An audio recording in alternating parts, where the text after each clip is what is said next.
It is 5:30. Will we please stand for the Pledge of Allegiance? And I'm going to recognize Governing Board Member, Board President from the Gadsden School District, Mr. Luis Marquez. You can lead us the pledge. Sure. Begin. Pledge allegiance to the flag of the United States of America and to the republic for which stands one nation under God, indivisible, with liberty and justice for all.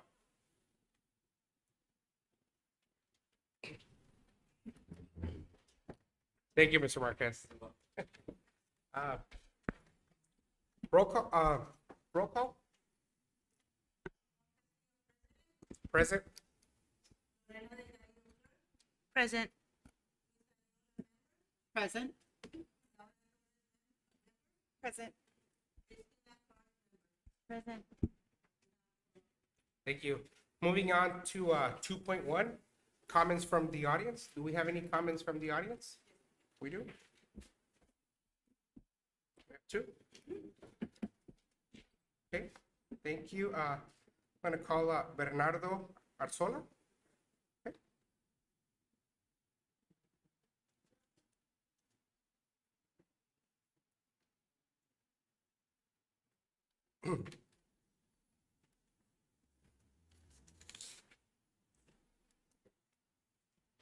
Now, before you begin, under comments from the audience, the public may address the board on any subject not listed on the agenda. An individual may only address the board once under this item. 5 minutes may be allotted to each speaker, but can be extended by a board member, if so desired. The board cannot act on a non-agenda item and cannot respond to issues other than to provide general information or giving direction to the superintendent to add to a future agenda or for the superintendent to follow up with speaker. The individual shall state his or her name and address before addressing the board. My name is Bernardo Arzola, and my physical address is 1302 South Orange Avenue, Somerton, Arizona.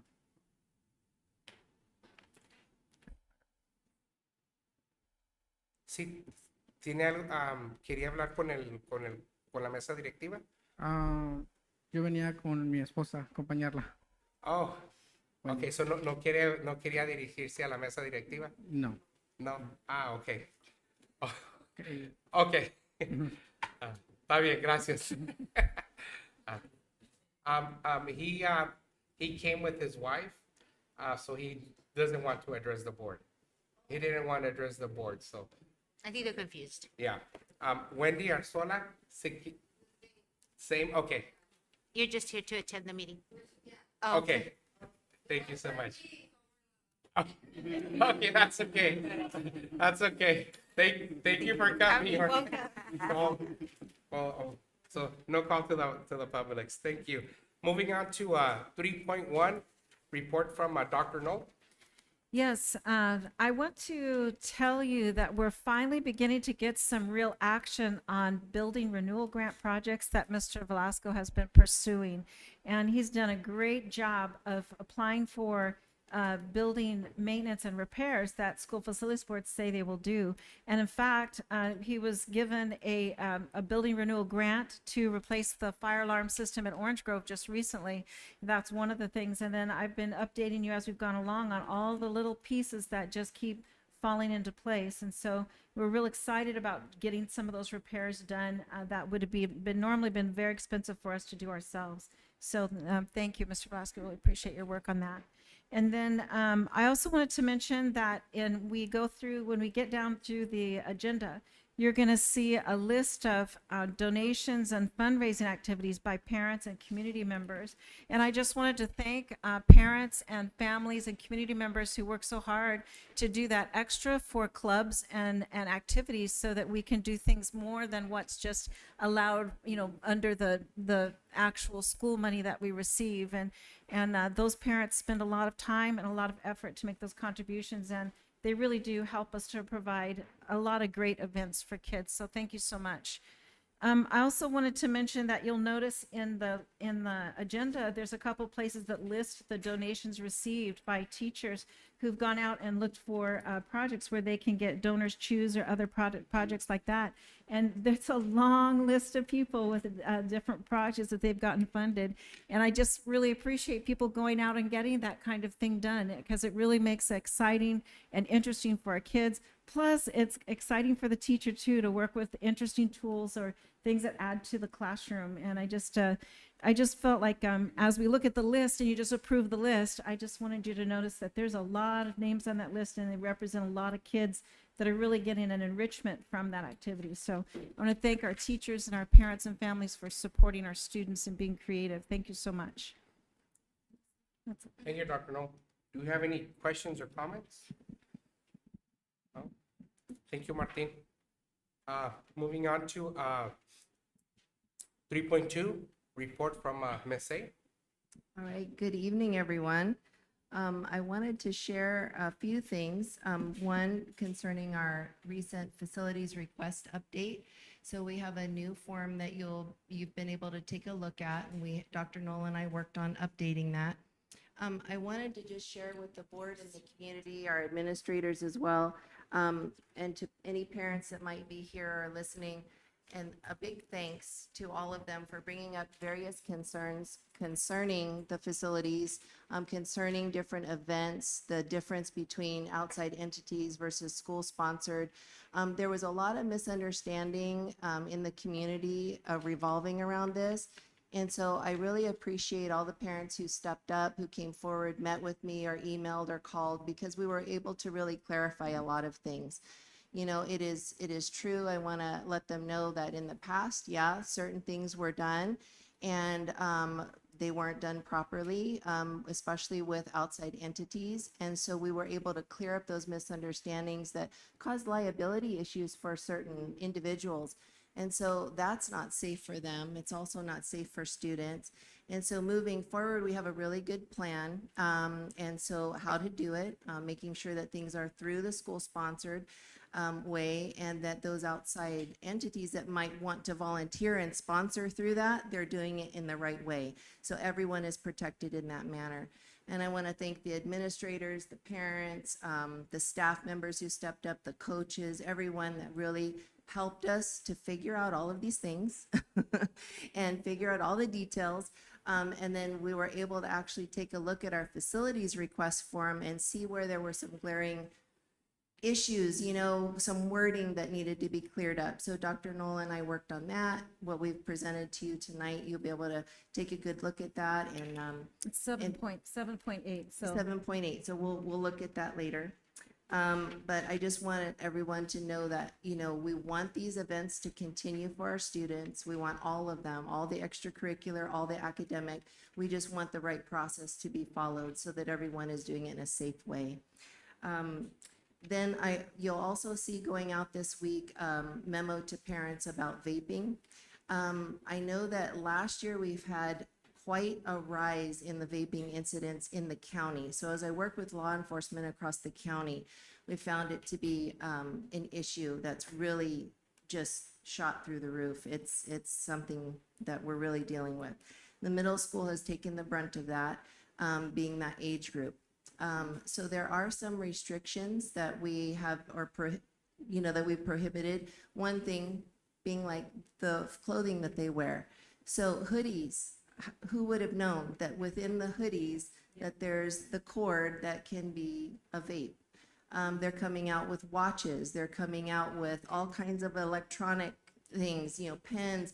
They're masking so many things. And so when the principal is asked for backpacks to be plain, the kids are targeting certain things. So they'll change things up. Maybe, for a month, they're targeting a certain picture on a backpack. So then everyone's going to be getting those types of backpacks. So plain backpacks, that's the reason for that. So, and then just the hoodies and different things of that nature. So know that those things going out are in response and trying to prevent any issues. We want a safe environment at our schools. We want to make sure that kids can come and not be targeted for any reason. So you'll see that going out as well. And I think that's the end of my report right now, because we'll be talking later. Thank you, Ms. A. Do we have any questions or comments? Thank you. Well, we have it on the agenda, so we'll discuss it. Moving on to 4.1, board members report. Ms. Ariola? Well, I want to report that it was an honor to go to the law conference, being able to understand some of these policies and so we can avoid any lawsuits or stuff that we can't say. So that was an honor to be out there and just getting that knowledge so we can be able to represent our community. So more than anything, it was a blessing. It was just gaining a lot of knowledge. It was an amazing opportunity to go. Thank you. Thank you, Ms. Ariola. Ms. Torres? Not much other than that I got to experience my first ever wrestling match as a parent, and I had chills. I was in tears. I was so proud of just the bravery of the students, you know, going up one-on-one, and so it was just such an experience. If you guys haven't been to a match, go to a match or several. It's just great to see the school spirit, and so I just want to congratulate the coaches that have invested in the youth. Those memories will last a lifetime and will stay with those youth and the families. So that's all I wanted to say. Thank you. Thank you, Ms. Torres. Ms. Clark? I didn't want to miss today's meeting, but I just had a root canal this morning. But I also attended the law conference. My third year. It was awesome. I love going to that conference. It's very informative. And I was also the delegate for the delegate assembly. There's a lot of intense conversations that happen at that meeting, and I'm so privileged to be able to represent our district. Thank you so much. Thank you, Ms. Clark. Ms. Delgadillo? Well, I am sad to say that I didn't get to go to the conference. I have audits that are going through right now, so I'm really sad I didn't go, but I'm glad everybody else went. It's very informative. But I do want to kind of talk a little bit about the COVID situation that we're going through our community. As you know, with my place of employment, we've seen our numbers increase in positivity for COVID. And so I just want to kind of reiterate to make sure you all take care of yourselves and your students, and, you know, feel free to use your mask if you need to. We're not mandating it, but just so you can be safe, report it to your nurse, anything that you might see with your students, or if you're sick yourself, please don't come to work. It's very, very important. We've seen our numbers increase dramatically this past month. And so testings are being done. And I know that here at the school district, I know how to call Ms. Magaña. I forgot. She asked me about the COVID tests. I'm going to look into that for her parents for migrant. But please take advantage of those drive-thrus that we have or here at the district. Just take care of yourselves and your students. That's all I have. Thank you, Ms. Delgadillo. And, you know, I also had the opportunity I was fortunate enough to attend the law conference, echoing what Ms. Ariola and Ms. Clark said. I mean, it's a great opportunity to really help our board grow professionally and just develop. There's always something new to learn. I really enjoyed the open meeting law sessions, those updates, sessions regarding policy. So everything was very informative. I was the alternate delegate assembly. I can tell you Ms. Clark did an awesome job. She did great. This was her third year in a row being the delegate, right? So I think maybe next year someone else can step up and do that. But she did a great job. So I do want to thank the district for really investing in our professional development. I think as a board, we all benefit from it. So I want to thank the district for that, and that's all I have. We're gonna go on to 5.1, Ms. Middleton, a principal from Orange Grove.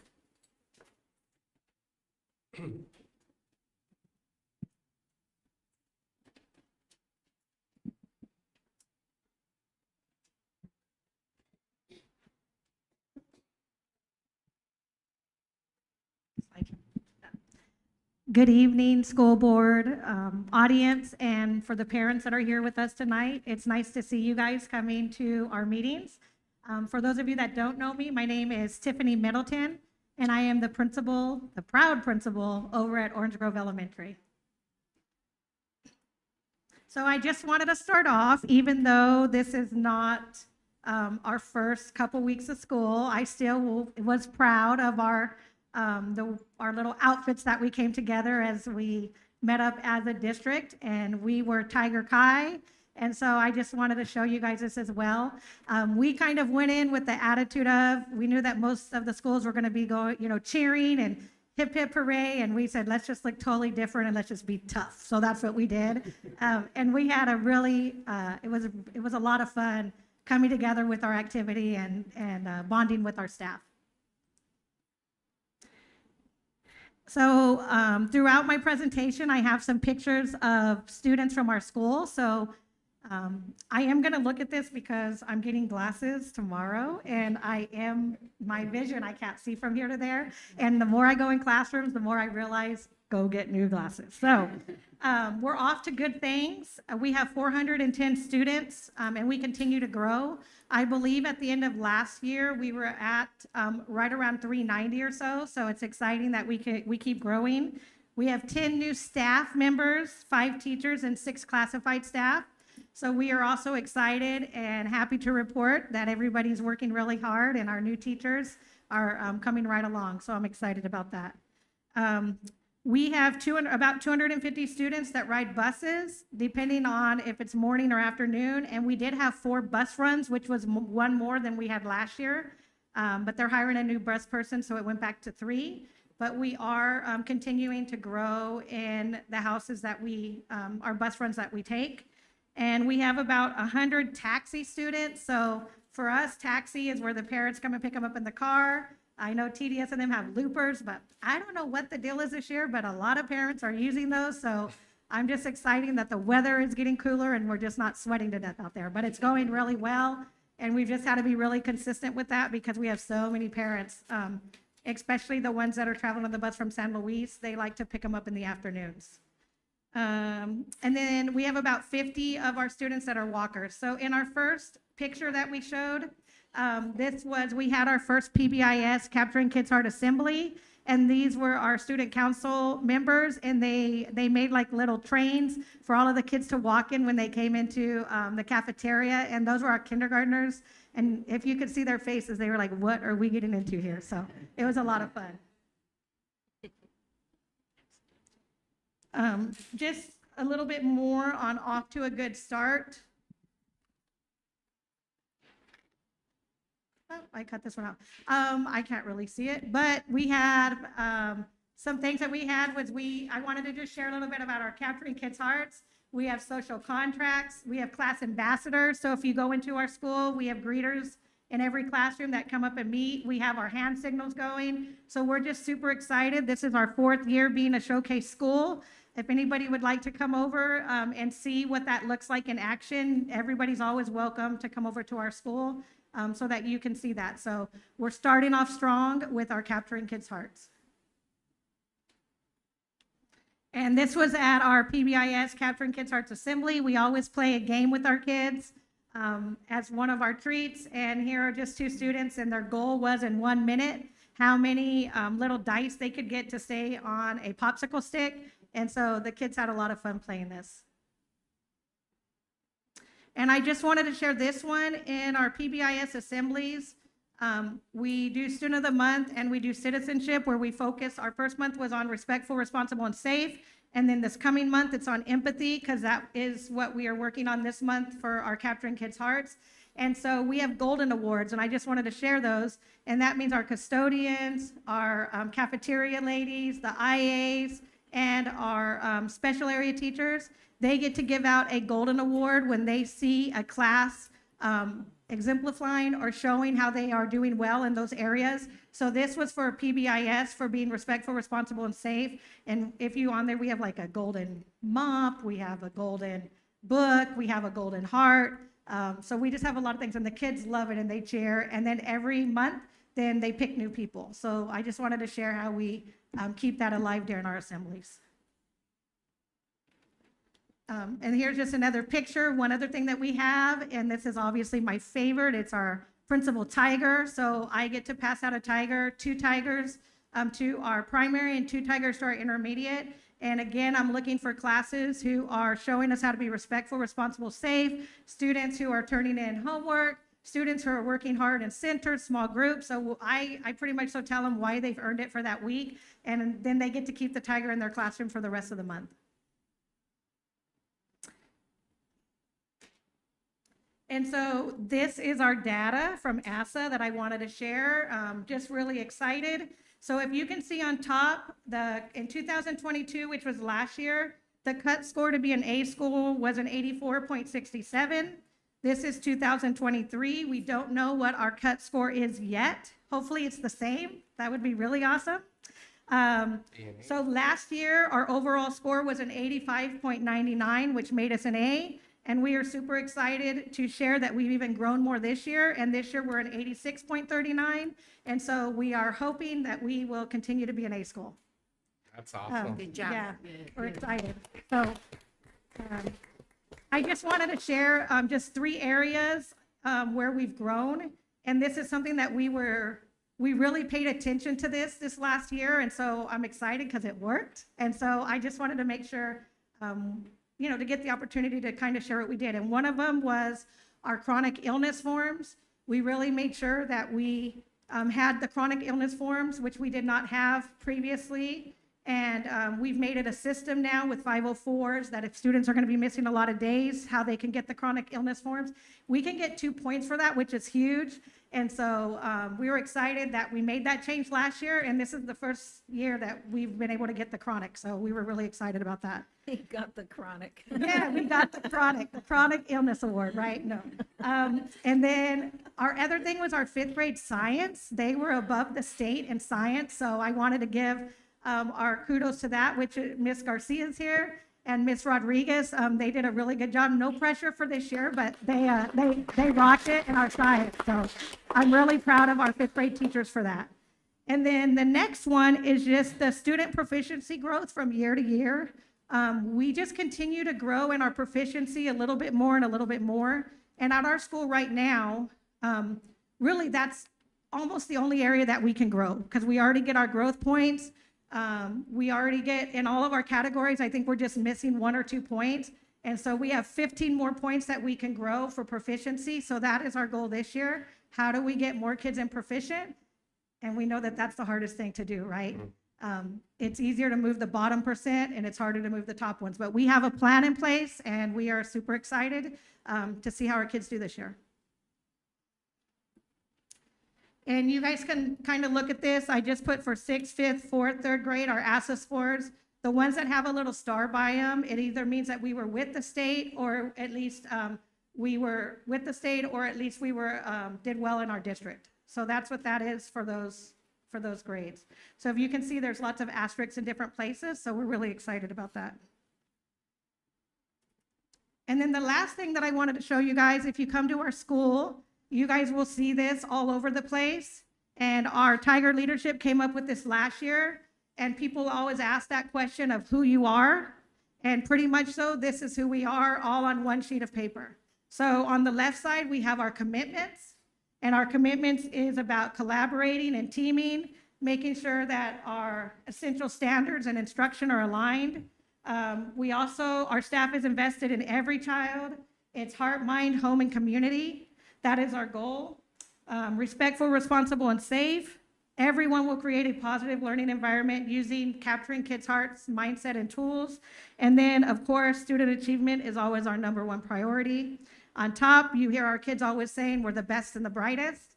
That is our little motto. You will see that and hear that all around our school. Our vision is up there and our mission statement. And then our motto is something new that we added, and we're actually getting staff shirts made that will have that on there. And we just really, really believe that it's important that we positively impact the mind, the heart, the home, and the community. And we make sure that we do monthly activities so that we're reaching out to our parents and to the community as well. So that is who we are. And to launch you guys off, I just wanted to share a quick 2-minute video that my student council officers made. And this is what they showed at our first assembly for being respectful, responsible, and safe. Thank you.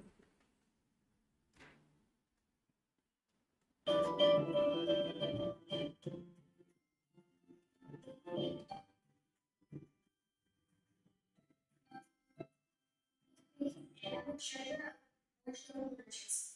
Hi, I'm Zoe Sabata, and I'm the Vice President of the school. How are you considering that we are new in that?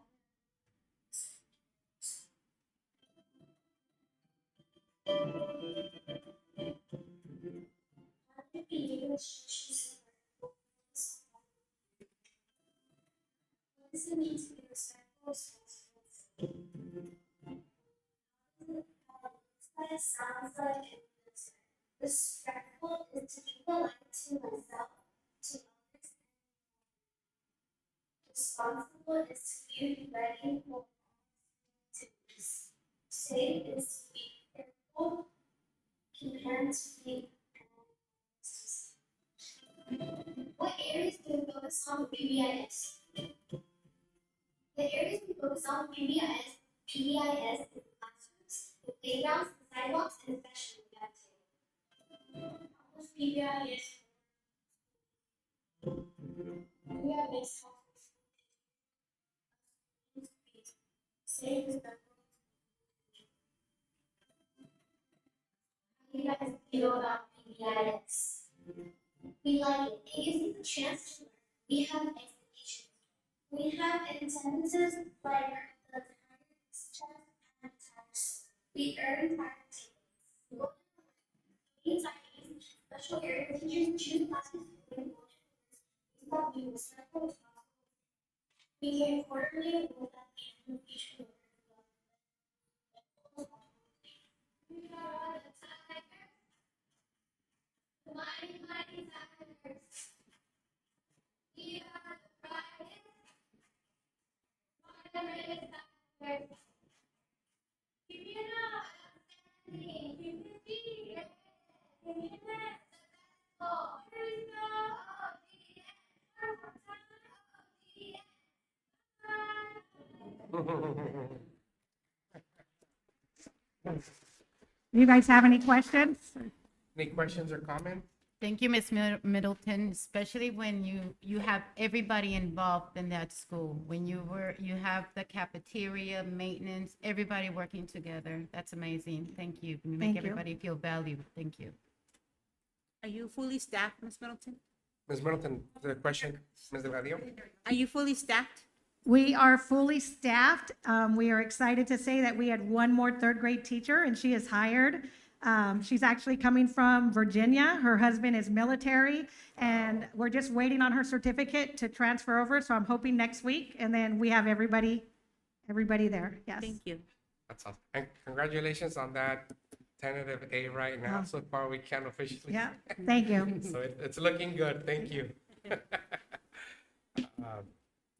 Moving on to Ms. Arredondo, principal at Desert Sonora.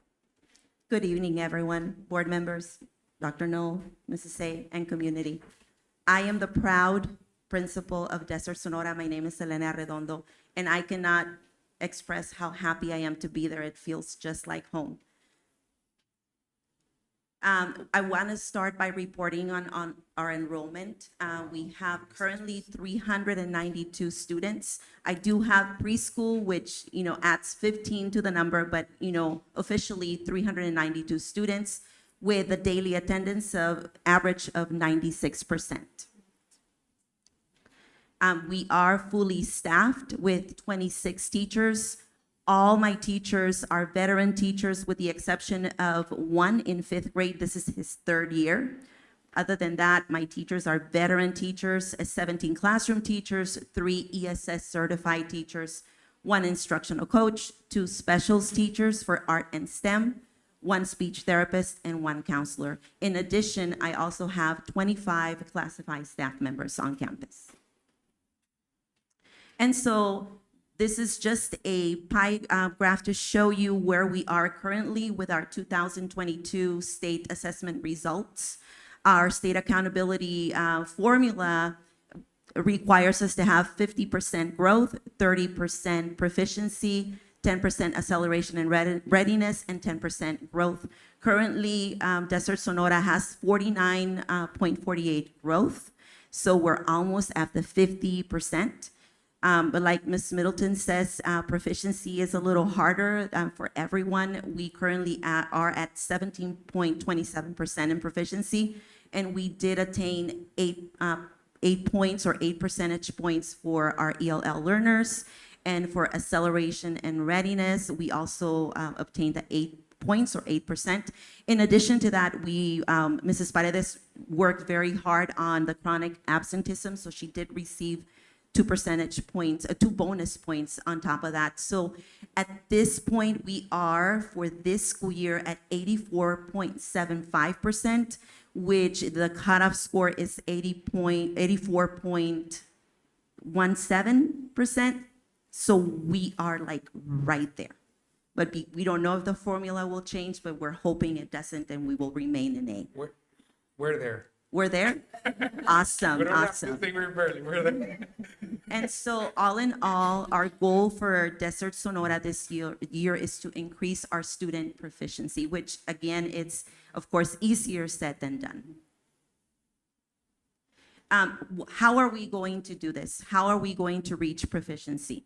Of course, as my first year at Desert Sonora, I have to ensure that I continue to increase student recognition, parental involvement, increase staff recognition, not only teachers, but everyone on campus. Everyone is honored and recognized.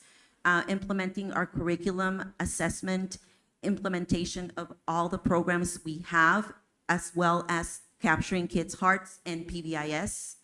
And with that being said, providing that individualized support on campus and also working together with instructional service to ensure we're providing optimal support. How are we going to reach these goals? We do have weekly student recognitions on a weekly basis. Every Wednesday, we recognize caught being good students for PBIS traits. And on every Friday, we recognize Hawk of the Week, and that is merging our CKH expectations for our students. So every Wednesday and every Friday, we have student recognitions. On a monthly basis, we also merge PBIS and CKH. We have for academics, Most Improved and Student of the Month. In addition to that, we have Hawk of the Month, which highlights character traits for our students who are being respectful, responsible, and safe, as well as CKH traits. Like, for example, we have empathy.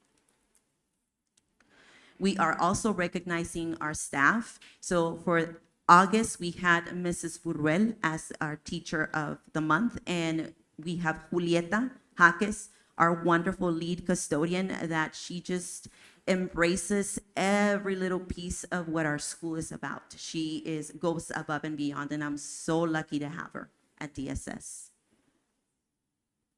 In addition to that, we want to continue developing our PTO and our parental involvement.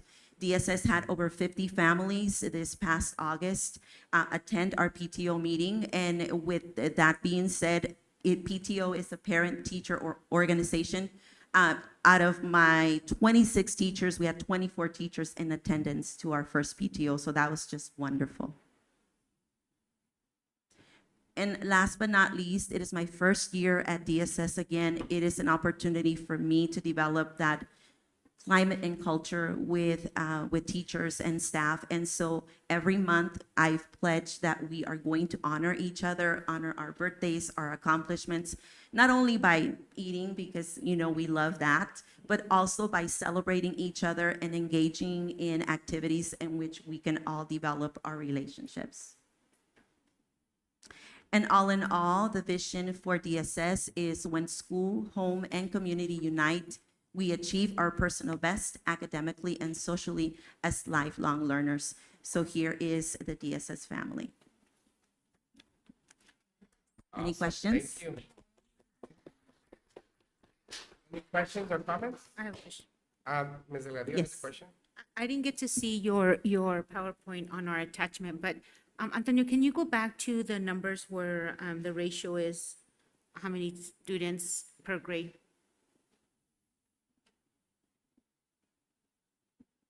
So second grade, 2 teachers, right?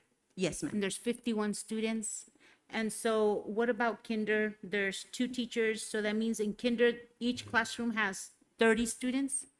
So in sixth grade, we currently have 2 teachers with 31 student each because we did decrease the number of teachers due to enrollment. So that's probably the highest. In third, actually fourth and fifth grade, we have 3 teachers, and we are able to distribute the students evenly, and there's a lot less students in the classroom. But at this point, you do see some of the numbers in the lower grades have our ESS students embedded. Right, so in kinder, you have 2 teachers with 30 students.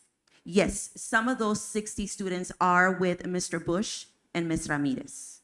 So right now, each kinder teacher, one has 26 and one has 25, and the rest are ESS. Okay, so right now, what I'm seeing is your 6th grade, you have 31 students. Those classrooms are really small, the new classrooms. So how is that? We were able to arrange the classroom in rows in groups of 2 so that we have some mobility. We do have a teacher that uses a scooter in that grade level. So it is tight. It is tight. I do have to say, we had to adjust our classrooms due to low enrollment at my school.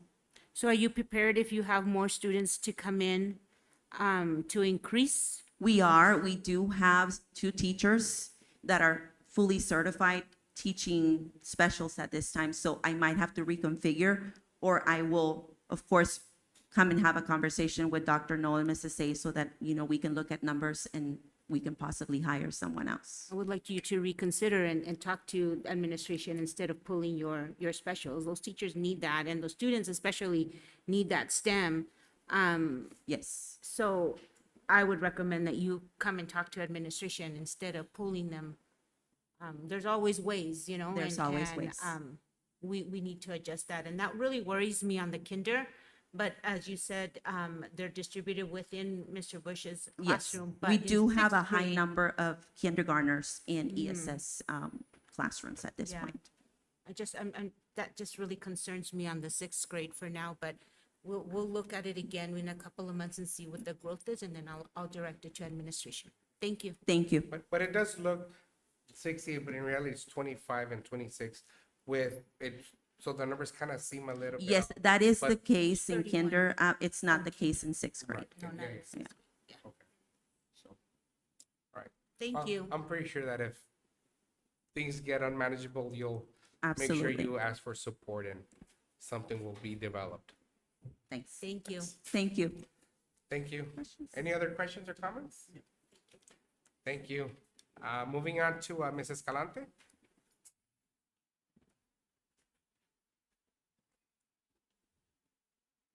Hello. Hi. Good evening, Board President, Board members, Dr. No, Mrs. A, Mr. Duarte, attendees, parents, everybody. I'm Mrs. Escalante, and I'm the also proud principal of Encanto Learning Center, home of the stars. And just have some quick good things to share with you of what's going on over there. On the south side, north side, yes, of Somerton. So we had a great first day of school, first week, first month. Actually, our first day of school was like amazing. And I actually pinched myself because I was like, am I dreaming? We actually everybody left home like around 4. So I was like, okay. So it's been amazing. I don't know if it's because it's my second year or everything's flowing, but it's been good. We hosted our open house on July 28th, which was that Friday before our school started. That way our teachers could go that Monday before school started early and be ready for our kiddos on Tuesday. I held a mini assembly and welcomed the parents, the community. Our board member, Luisa Ariola, was there. I didn't get to introduce her because I was really nervous and I didn't see her in the crowd, but I apologize. But she was there. We had a good turnout.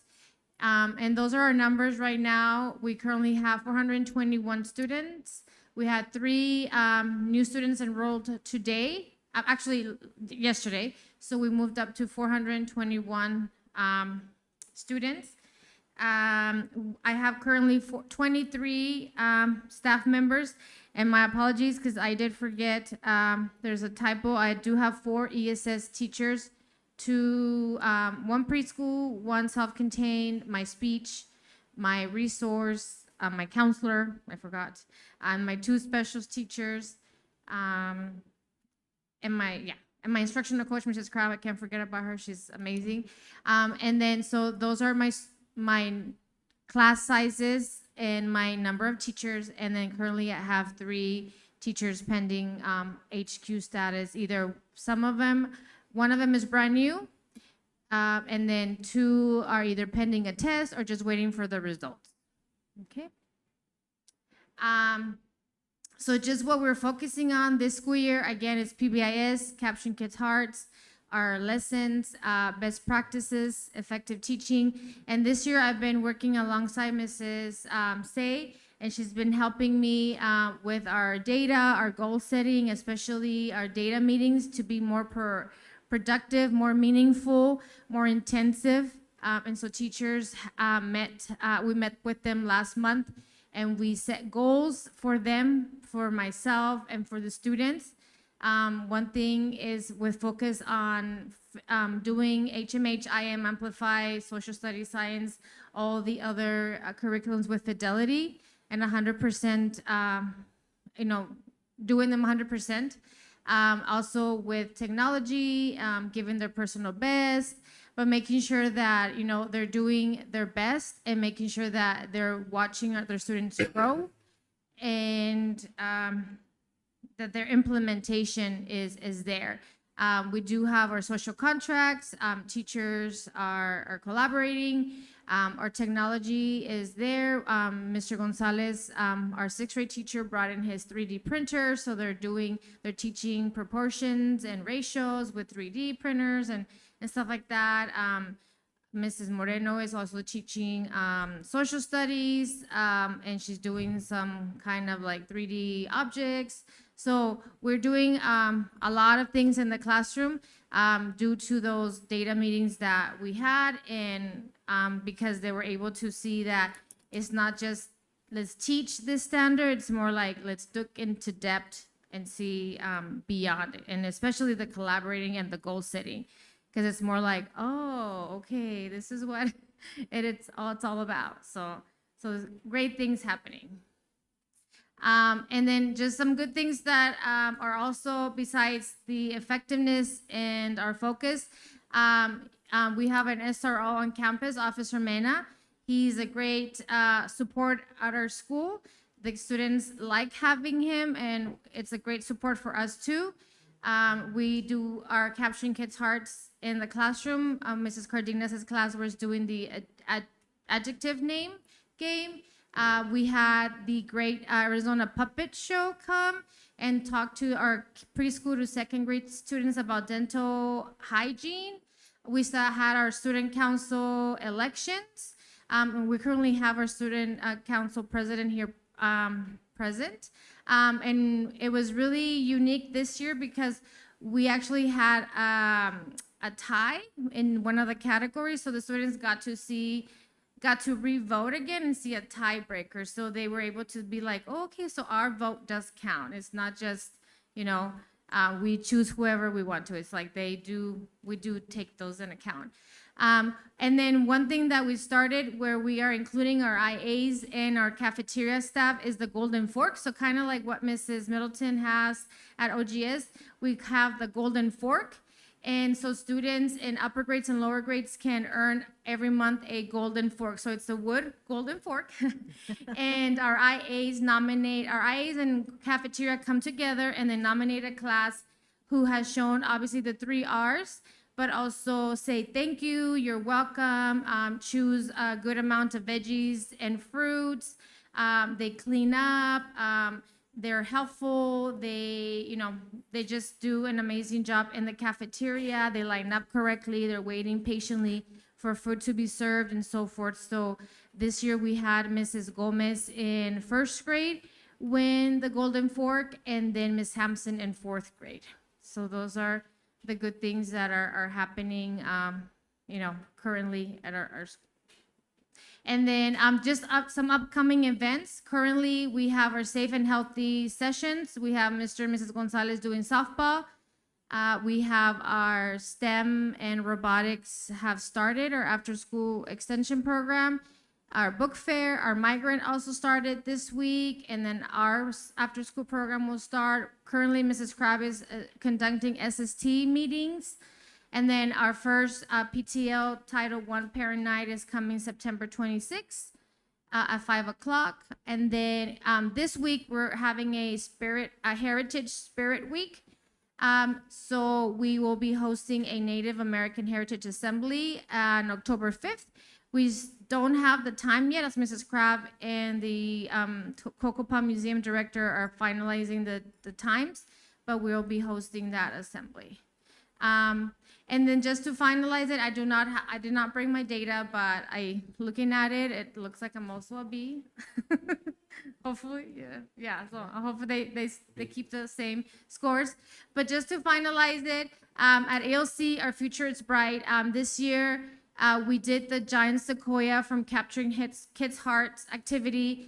And so I don't know if you guys read it about it, but they wonder why sequoias are huge trees if their roots system is not really deep. The deepest they go is like 6 feet or something like that. So why do they survive for so many years? And it's because they all intertwine. They all come together as one. So it's just a huge root system. And so I told them that all together we are one. And so together we're gonna do a lot of things. And so one thing that I did this month because we survived our first month, is I got him churros locos. So I went around and I gave everybody a cup of churros locos during their lunch. So yeah, so that's what's going on at ELC. Just good things, and we're just looking forward to what's next, and just keep going. We got this. Any questions? Questions or comments? Mr. Gadilla? You too, as you know, the number of students ratios, in your Yes. 5th grade class. Yes. That's a lot. And I understand funding. I understand how all that works. But let's not forget that principals, you are the voice of your teachers. And so you have Miss Say and Dr. No, but let's look into that. And instead of taking staff out of your school and moving them, speak up. That's just my recommendation. 33 and a half students in 5th grade. I was a 5th grade teacher. That's a Yes. lot. And I understand the reality. I understand. I can see it, but really, we need to look at that. No, yeah, it was a hard hit. Unfortunately, I had to, it was a long-term sub position, but I know it was hard. I fought it. Well, not fought it, but like No, it's I good did that my you fought point. it. It's I did absolutely my, important. I explained my reasons why we needed her. Unfortunately, I couldn't, but right now we are supporting those 2 teachers with some IA help here and there during the day to best support them with that huge. The good thing is that we are gonna keep talking to Mrs. A and how and Dr. Noah and how it's going. I just want to say that I'm very proud of my 5th grade teacher. Teachers is a very solid team. It's a new team, but they're very solid. They're very hard workers. They're go-getters. They're doing their best. And also those students, they're amazing. It's a great group. So I'm very proud of them. But yes, Thank you for advocating you. for your teachers and Thank for you. fighting for them. No, thank you And too. you continue doing that. That is Yes. my recommendation. Thank you.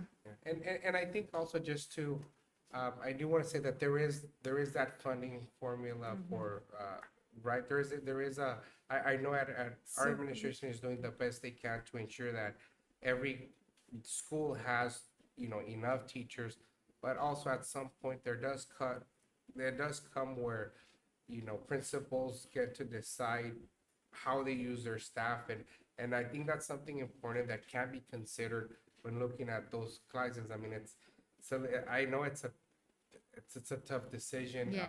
Do we borrow? borrow from Peter to pay Paul, and you're basically it's from the same bucket. So I mean, I do appreciate you guys, brainstorming and trying to figure something out, because I know at the end of the day, we do what's best for our Yes. kids. Could I mention something? We, as a whole district, we take all of the students at our school and we calculate a ratio, teacher per student.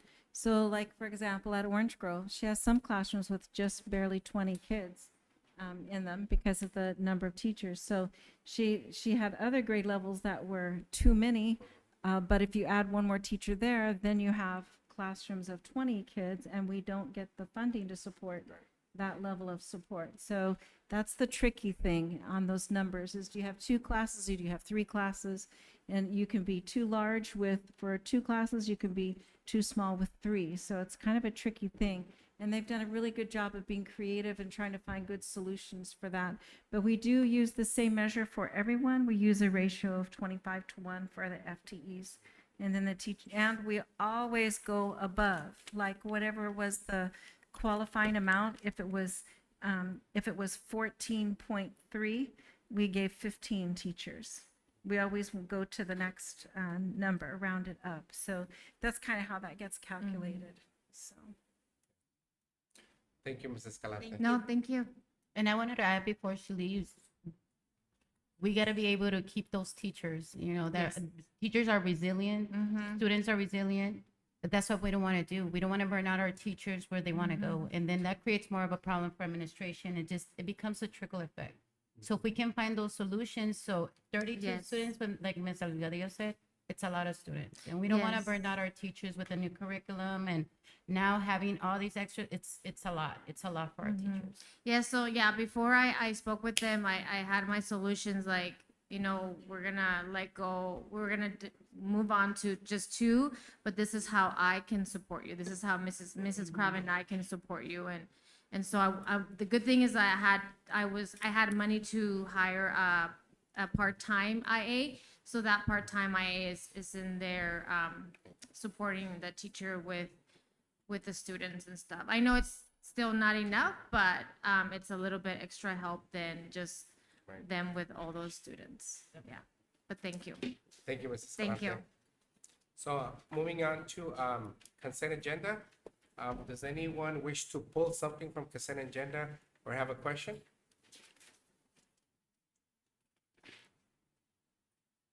No? Need a motion? Motion was made by Ms. Delgadillo. Second by Ms. Torres. All those in favor say aye. Aye. Anyone opposed? Motion carries. Moving on to 7.1, discussion and possible action to approve the revised district paid stipends. So you can see the stipend list here, and these are the amounts of stipends. There's an adjustment for the AVID coordinator at SMS. The red shows a change, but the others are the ones that we've had before. Any questions or comments? Want to comment? No? Need a motion? Motion was made by Ms. Delgadillo. Second by Ms. Clark. All those in favor say aye. Aye. Aye. Anyone opposed? Motion carries. Moving on to 7.2, approval of policy JFABD for admission of homeless student. These laws are listed there. They regulate the policy advisories that came from our services are suggesting these policies, and they align with the new laws regarding homelessness and the accommodations that need to be made for parents. The definition of who's homeless is adjusted a little bit, and the different supports that we need to provide, especially in terms of transportation to students that are homeless. Any questions or comments? Need a motion? Motion to approve the policy JFABD for admission of homeless student as stated. Motion was made by Ms. Torres. Second by Ms. Clark. All those in favor say aye. Aye. Aye. Anyone opposed? Motion carries. Moving on to 7.3, approval of impact aid Indian policies and procedures documentation FY24. This is an annual contract that we make, and it basically says that we will make sure that our tribal members have proper access to education and to what they need. So it protects them. Equal access to all programs. Any questions or comments? Need a motion? Motion was made by Ms. Clark, Second. second by Ms. Delgadillo. All those in favor say aye. Aye. Aye. Anyone opposed? Motion carries. Moving on to 7.4, discussion, consideration, and possible action to approve or deny to release of Cynthia Gutierrez from her contract FY 23-24 effective 9/12/23. And there is content under executive content. And we are recommending that, that we accept the resignation. Questions or comments? Need a motion? So moved. Motion was made by Ms. Delgadillo. Second by Ms. Clark. All those in favor say aye. Aye. Aye. Anyone opposed? Motion carries. Moving on to 7.5, discussion and possible action to waive or fine 1% of Cynthia Gutierrez FY 23-24 contract. Again, there's information under executive content. And so in this case, we did recommend to approve a 1% fine, which is what our policy says for someone who rejects a contract after they've already signed and the start of the year. Any questions or comments?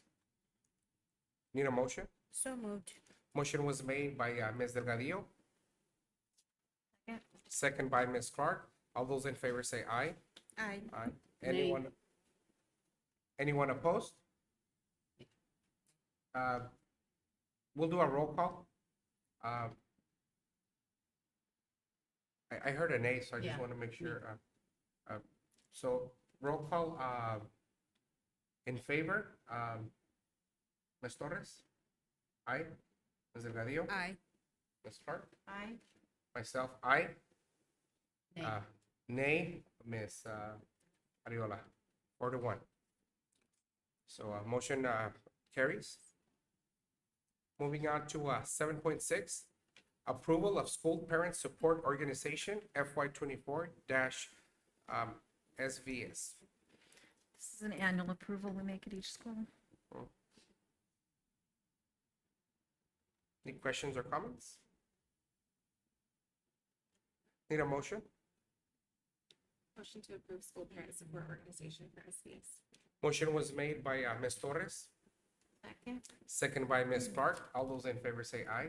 Aye. Aye. Anyone opposed? Motion carries. Moving on to 7.7, information and discussion of Title IX implementation. So there's been a lot of hubbub in our community this past month, and we thought that it would be good for us to inform our public and our board where we stand on Title IX. So what Title IX has been used for recently was that the high school district had an issue where a student of a gender was going into a restroom that was not the same gender as the other students who were using that restroom. And there was a question about whether they were protected under Title IX to use whichever restroom they wanted to. And so this whole hubbub came up. And so we do have a Title IX process, but it's not been applied to those kind of topics in the past. It's been more applied to like discipline issues. Like if you disciplined a student and the parent disagreed, and they could say, we have the right to appeal this, or it's a whole, you did that because I'm white and you're picking on me because I'm white, or whatever. You choose a race, or it could be gender, but it's not really been applied to gender very much before. So about during COVID, right during COVID, the state required us to appoint a director of Title IX. That's Massey. And each of the principals, we had to have one, the principals at each school had to be approved for listening for if you had someone who objected to a discipline issue or some issue, and they said, you know, you're violating my rights. There was a chain of command and a whole process that we went through. And then nobody said anything about it for a couple of years. And so when it came up recently in the community, we realized, oh, we got to make sure we've got new schools, we've got new principals, we got to make sure we have all the right chain in order. So we wanted to let you know that we are going to be getting more training. And Ms. Say did at the conference that you guys were at, she did gather more information on how it's being applied to this whole gender issue. Until that, I'll let her say what she would like about that. But until that happens, I want you to know that I have emailed all of the principals, and we talked about that our stance at this time on that particular issue is that you go to the restroom that your gender is indicated on your birth certificate. And if you would like a different restroom, at every campus, there's an individual restroom. It's usually by the nurse's office, and you can choose to go to that restroom no matter what gender you are. But otherwise, you use the restroom that's indicated by your birth certificate. Now, we don't know if that's the way it's going to stand, but that's our practice right now. It seems to keep peace at our grade level. It seems to work. And we'll just have to see as more interpretation happens with this. And Ms. Say, would you like to say more about Title IX? You basically said it, the process. I'm the coordinator, Ms. Garza's the co-coordinator. The principals are the investigators, and so we have the process lined out. But we do need to follow up with further training and the new changes that might have occurred and more clarity, and we'll be doing that. It's also a topic of our county superintendent meeting that we're hosting next week. It's also going to be a topic there. So. Questions or comments? We'll do the best we can as information becomes available, and I do the think, best we can. yeah, I think the one thing that our administration and everyone is really good at is handling things with care and tenderness. And so anytime any issue or concern has come up or somebody coming forward to let us know what their preference is, we've handled it with respect. And so they have been just great to work with, and we've made the accommodations that are necessary. So I think if we keep doing it that way, we'll be just fine because we treat everyone with respect. Thank you, Ms. A. Thank you, Any- Ms. Say. Especially as long as we're following the law and not make these students feel like they're an outcast. You know, that's not what we want, is making them feel like outcast students, regardless of their preference, or especially hearing everybody, how humble and compassionate everybody is just to continue this and just that we stay within our law. That's why we do Capturing Kids' Hearts. Thank you, Ms. Say. Thank you. Anyone else? Was a discussion, just information discussion. So moving on to 7.8, discussion and possible action of updated community use of school facilities form KF-EC. So we had our community use facilities forum, and over the years, there's been 3 times that we've made modifications to it by different events that happened. Something happened, and we realized, oh, that's kind of confusing, we need to adjust that. Well, we had another event, and we had to go back and clarify some things that weren't very clear. Ms. Say, she was looking at our form and kind of reorganized it, so maybe it would be more clear and easier for people to follow. So Ms. Say? So pulling it up here, and of course I cannot see it from that far, so I'm gonna look over here at Antonio's computer. So everything is exactly the same. As you'll see, we've got the facilities use request, all of the details there, a bus use request. Then, is that the new one? As we go through, no, that's not the new one. Can you pull up the other one? Okay, same information. So as we continue to go down, we see the bus use request. All of that is the same information. Continue, please. Certificate of liability insurance is required. This is where, in the issues we've been dealing with lately, we found that the individual did not have the proper liability for certain events, which put that individual at great risk. So, in The a, individual and us, or just the individual? well, it would be both. It could be both because we've allowed it to occur.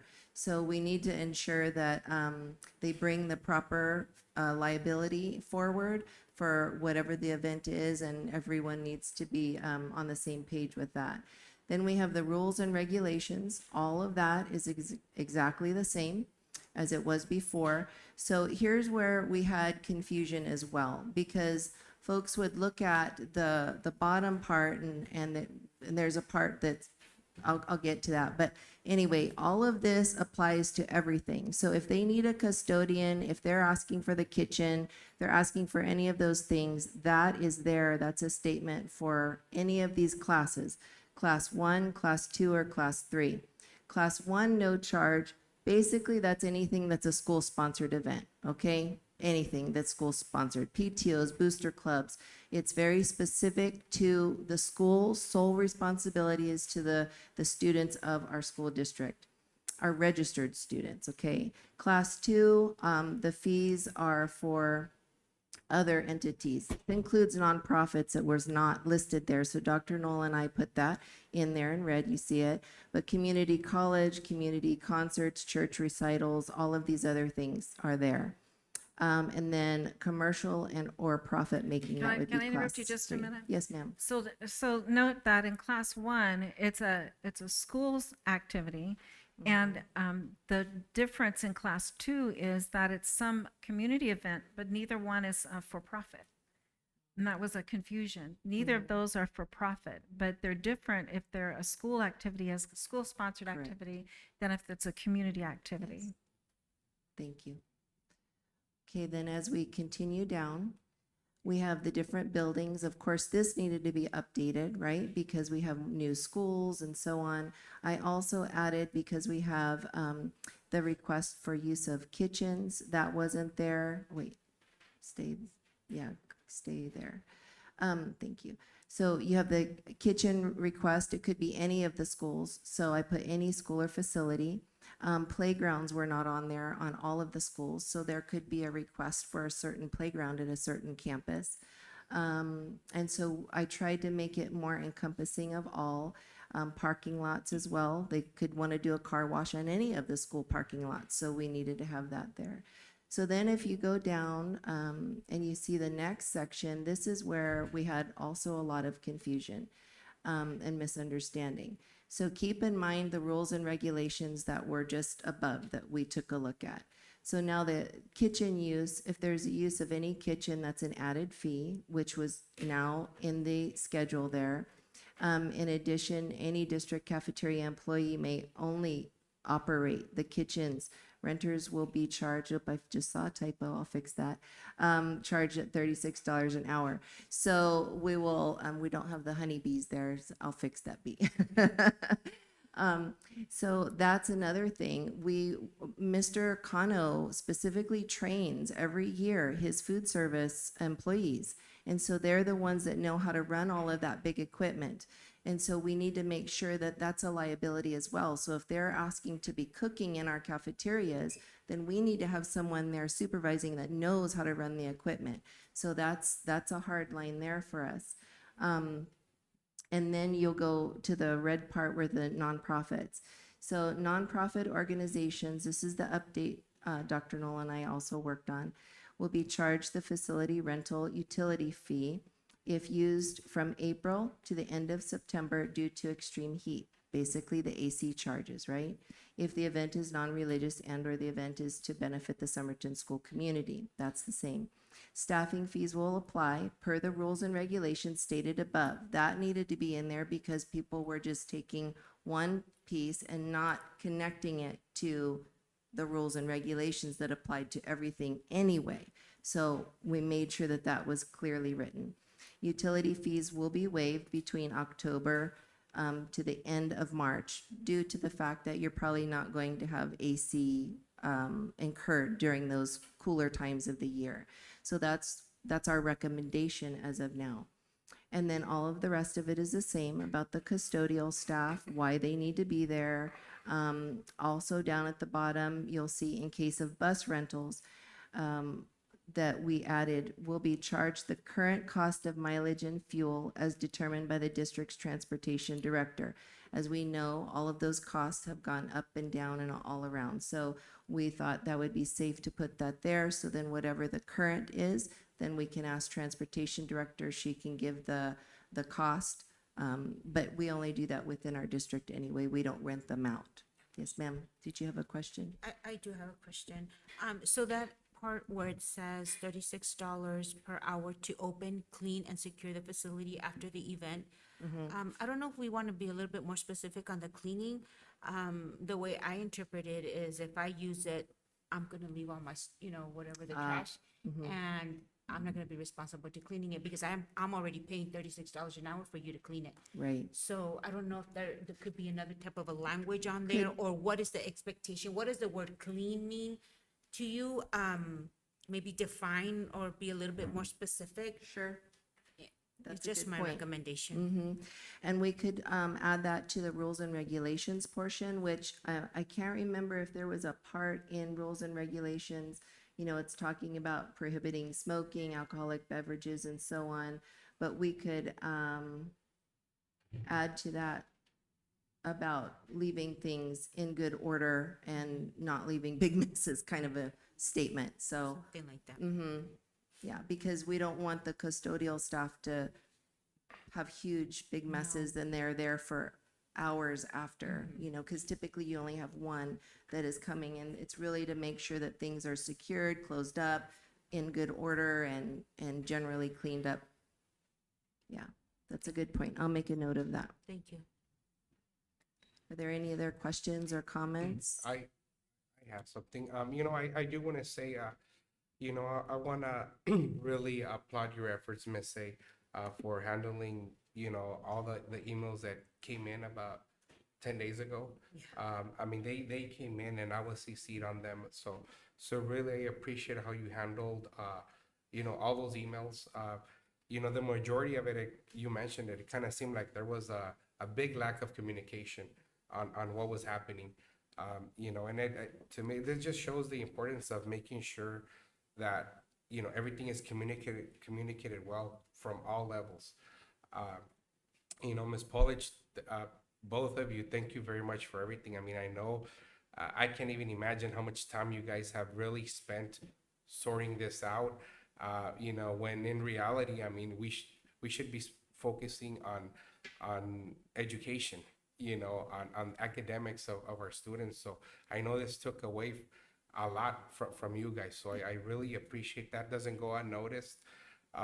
The questions that I have regarding this, Ms. Say, is where it says here, the nonprofit organization will be charged the facility rental fee if used from April to the end of September due to the extreme heat. Then it says, in the event is non-religious and/or the event is to benefit the Somerton School District community. What criteria or how are we gonna define that? I just wanna make sure that, this happens to us once. Let's take this as a learning experience and let's not find ourselves in the same predicament. But how can we make sure that we're specific? I know in some of the emails that I received, there were damages at some point, some of our walls, some of our tables. We as a school, we took that loss. And I know we as a school, we didn't mention anything. We didn't make a big deal out of it. But at the end of the day, I see that as a loss, that somehow we end up paying for it. And at least for me, I don't know how the board feels, but at least for me, I just want to make sure that I'm all for recreational activities and all of that. If it's a school event, everything is free of, it comes with it. But if it's a nonprofit, I want to make sure that we're not taking a hit and that we're not taking a loss, because we got to make sure that we're optimizing our resources, our limited resources that we really get. So I just want to make sure that we're clear when it comes to that. Like how are we going to define that? And I think the clearer, the more specific we are, the better in this case. Because just not knowing that this was happening, that we were in a position in liability. I don't want us to have to be in a position like that. And I don't know for how long were we in a position like that It of was liability? about 2.5 years.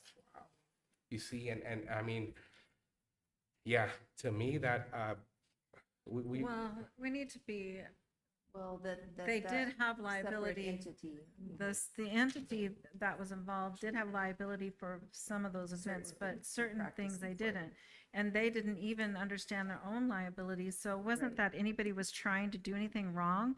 It's just No, trying no, to no. figure it out. Right, So and I'm not saying that, I'm just saying that we need to make sure that we're proactive. That's what we're And trying to do. we're proactive, and again, I mean, imagining all the time that was spent with you, with Ms. Polich, with, Ms. Castro and everything, I mean, it's just, our focus should be on, the letter grades, making sure that we're hitting those benchmarks, and again, I understand it comes with the territory too.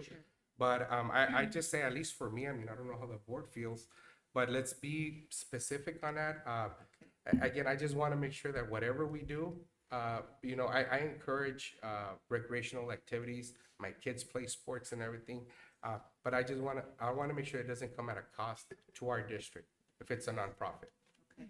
So, I mean, I don't know if the board wants to elaborate on that, or board members individually. I mean, Well, I agree with Mr. Castillo, it's not that we don't want to work with the community, is having that transparency between what the expectation, because it could become a liability for us as a board, and that's what we're trying to avoid.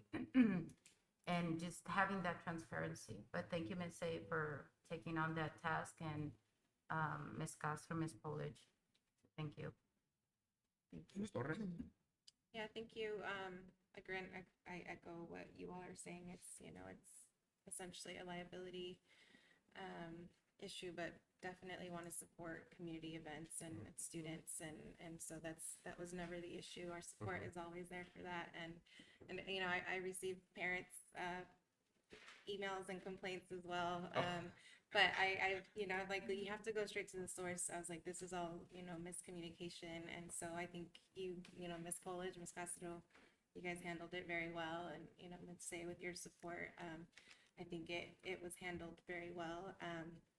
Also, kind of just agreed, maybe we should add a stipulation as far as reparations, or if something gets damaged, maybe that's something we can add to this form as well. I don't know if I should call you Ms. Clark or.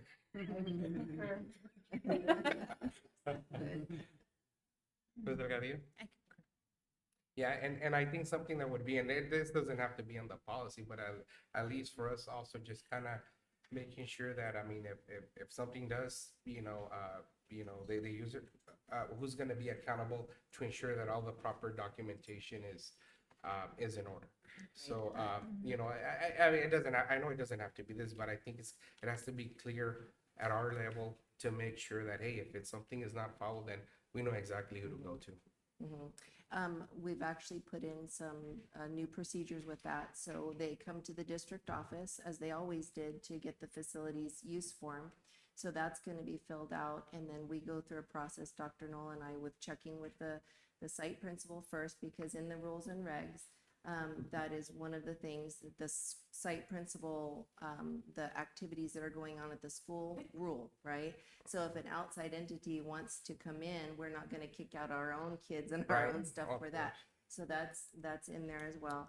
And then we would filter all the rest of the information. We're keeping a binder with all of the information there. So if they require the liability insurance, we have a copy of it. So all of that will be kept right there so that we can always know what's going on. You can look at number there you can see in those numbers where it talks about the priority of the Somerton School District activities. It's number 10. And that is not to be used for advertising purposes. And there's a lot of rules in there, so we can add more clarity on that. Damage, will be assessed cost Yeah, for we damage. can add the reparations and then the cleanup statement, as Ms. Delgadillo mentioned. So we can put those in there, and that would be a great place for it. Sounds good. So I guess this, we'll just table this item for future bring uh, that. We'll keep working consideration, on- and then you include all that information that we Correct. just discussed right now. I'd like to suggest too that we send it to our attorneys to review because we've altered the original, the document quite a bit over time, and there may be something that he might suggest we adjust on it.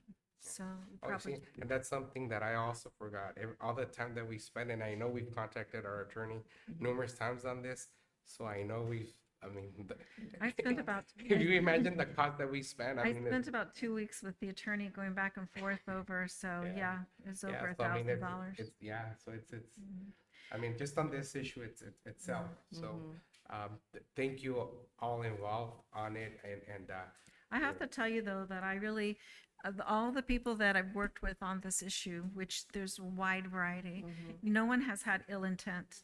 The people who brought it to our attention were just saying, "Wow, that seems odd," And when we started looking into it, and then when we found out nobody tried to do anything wrong, no one was trying to be sneaky, nobody was trying to be underhanded. It was just a matter of getting the policy straight, getting our guidelines also aligned, because it was kind of mixed up, jumbled up on the slip, and then getting the attorney's advice on the actual liability insurance and things like that, which we had not really addressed before. So everybody did a lot of work on it, and I know there were people really, really upset, but honestly, oh, yeah. people really had good intent. Everyone was trying very hard to do it right, and it wasn't for trying to do something bad to someone or to blame someone. It was just for trying to get it right. So I think we're close now. Right. No, and yeah, and I definitely appreciate, Ms. Say and how you handled the situation. And I mean, Ms. Polich, I mean, thank you for all that time that was spent, because I saw it on the email. So Ms. Castro, you too. So, thank you for everything. And, just let's make sure that that everything is in order, procedures, everything is being followed, and, we'll never be in a position of liability if we do that. So I'll make a motion to table this item, the community use for school facilities form. Second. So motion was made by myself and second by Ms. Delgadillo.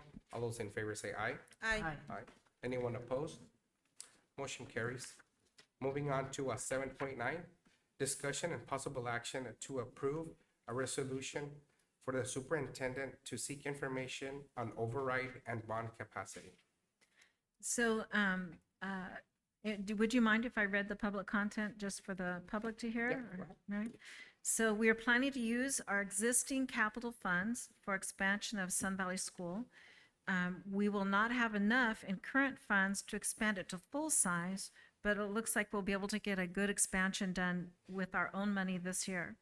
In the near future, we would like to acquire funding, combining a portion of our annual capital funding, school facilities board money, and with permission, overrides or bonds.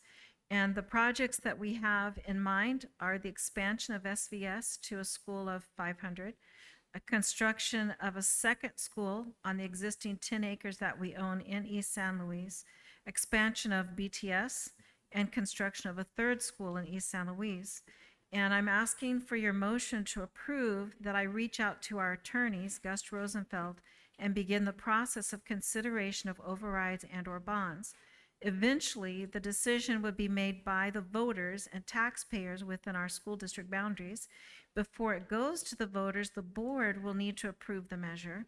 And in order to have the specifics needed for the board to consider, I need to get our attorneys involved, and that's going to cost us something. Not much, but it'll cost us. So I would like to make sure that you are in agreement with me seeking out this information on overrides and bonds. This is not your agreement to go for an override or bond. It's your agreement for me to ask and to bring you the information and for us to consider that. Any questions or comments? No? Need a motion? So moved.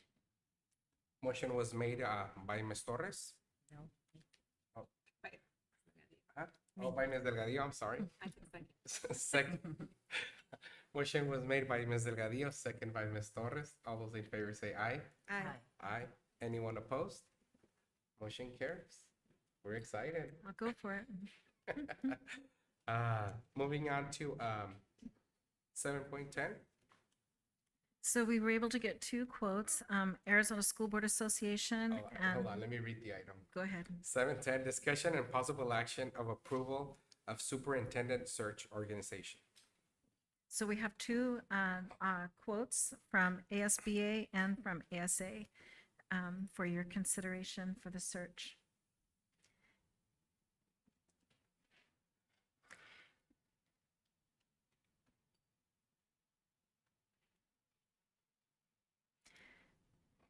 Okay, and based on both of these items, I believe there's a difference of $3,800, I believe, from ASA as opposed to ASBA for this service. I don't know if you all had that opportunity to. There's 3,500 plus the travel. Right. So then I don't know how much more that would be because the ASA one doesn't mention that. Yeah, I think ASA it just kind of says plus expenses. 7,000. Yeah, it's I think it's 7,000 And then the 250 plus expenses, and I think ASBA is 11,000 plus expenses. So I think in reality, I think we really need to kind of look at which agency we want to hire to assist us in our superintendent search for the upcoming year. I looked at both. I see pros and cons on both. We're part of ASBA as our association. ASA is giving us a better, a more economic, cheaper disc quote. But I don't know. I'm kind of caught in between on that just because ASBA is our association. But I mean, this is a board decision on which direction we want to go, because I think it's important that we select an organization today so that we can move forward and we can begin the process of our next superintendent. We got a lot of, I got a quicker response from ASA and we are a member. I'm as an administrator, we do have a membership with ASA. Okay. So, but and we did get it seemed like we got a quicker response from ASA. It seemed like ASBA, it was hard for them to get together the materials and send it to us. Okay. What was the time? What was the time frame when you sent both? Well, it seemed like it took like 3 weeks to get the ASBA information, and ASA responded within less than a week.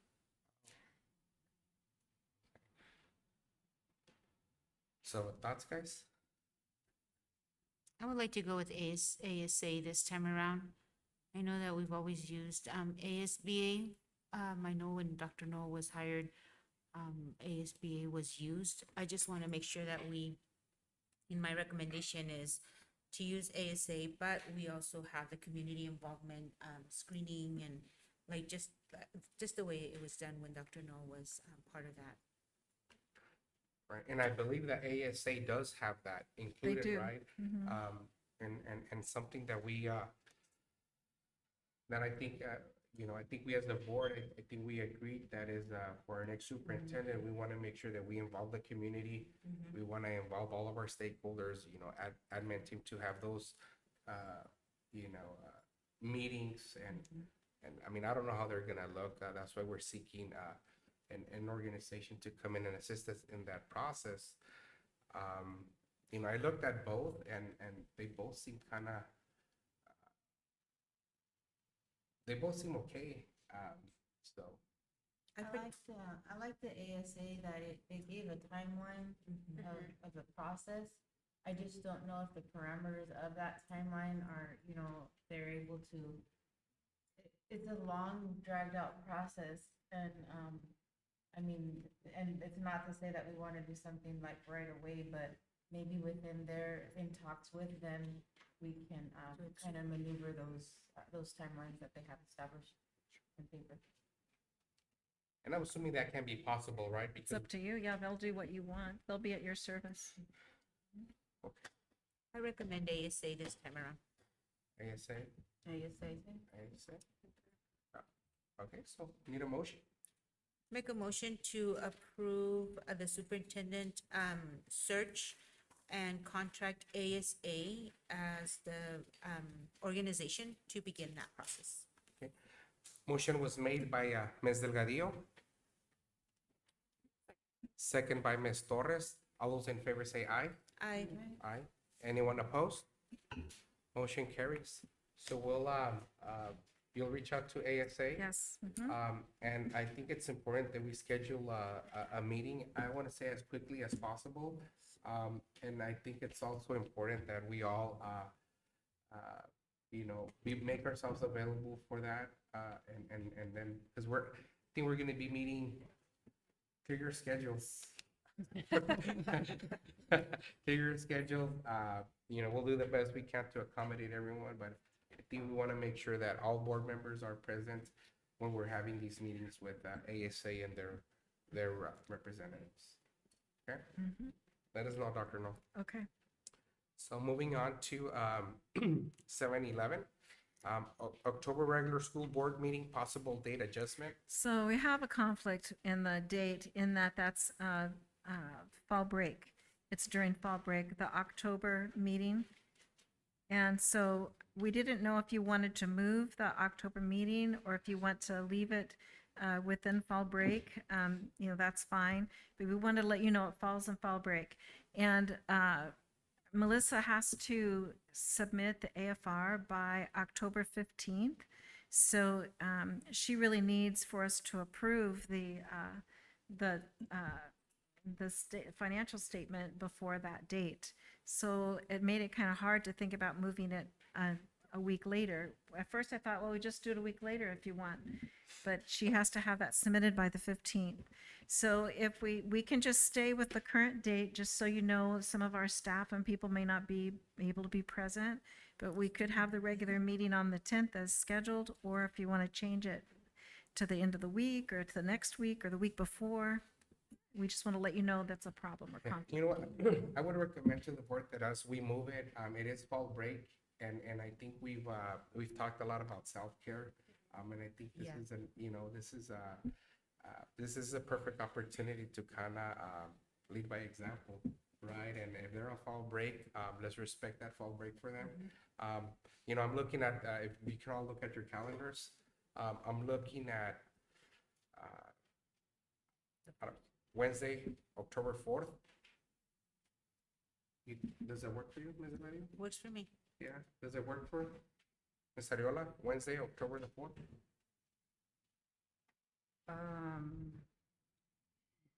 Yes, that's fine. Yeah? Yes. Sure?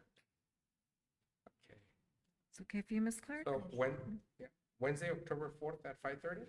Okay. Thursday is my fall break, so. Maybe Thursday? I might leave, so that's why I'm like, let's do Wednesday. Hey, self-care, right? So we'll do Wednesday, October 4th, at 5:30. We'll keep it to a minimum. We can do that.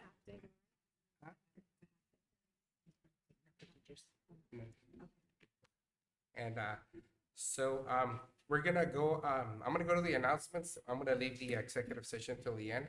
That way, some announcements, NSBA conference in New Orleans, April 5th through the 8th, 2024. If you're planning on attending, please let Mary know. There's some interesting pre-sessions already. I think we sent you that information. 8.2 Legendary Teacher Day, September 28th.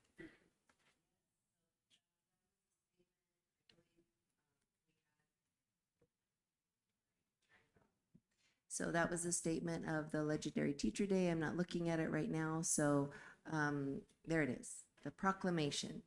So that's what we wanted to put out there and let everyone know that on the 28th, we want to observe that and make sure that we are recognizing our teachers. They also have, let's see, what else was it? Sorry, my mind's been on a lot of other things. We put that on the agenda a while ago. So taking time to fully recognize the legendary teachers in our lives. And we did send that out. So that was something where everyone could nominate a teacher, anyone in the community. And then I believe that the date we would be notified of the winner to recognize in our district, in our area, would be in October. I want to say it was like October 5th or something like that. So we just wanted to make that statement and for the board to approve that. Awesome. We don't need to approve it right now, right? Because it's just an announcement. It's just an announcement. Yeah. Awesome. Thank you. And I asked Dr. Null to put 8.3 on for, this gives an opportunity for all board members.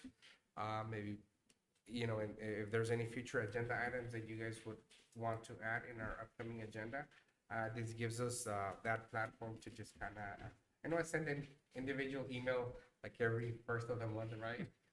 So, but this gives us also an opportunity to maybe have something in mind. This is where we can let Dr. Knoll know and then go from there. Do you want me to ask ASA to make that the first time they meet with you?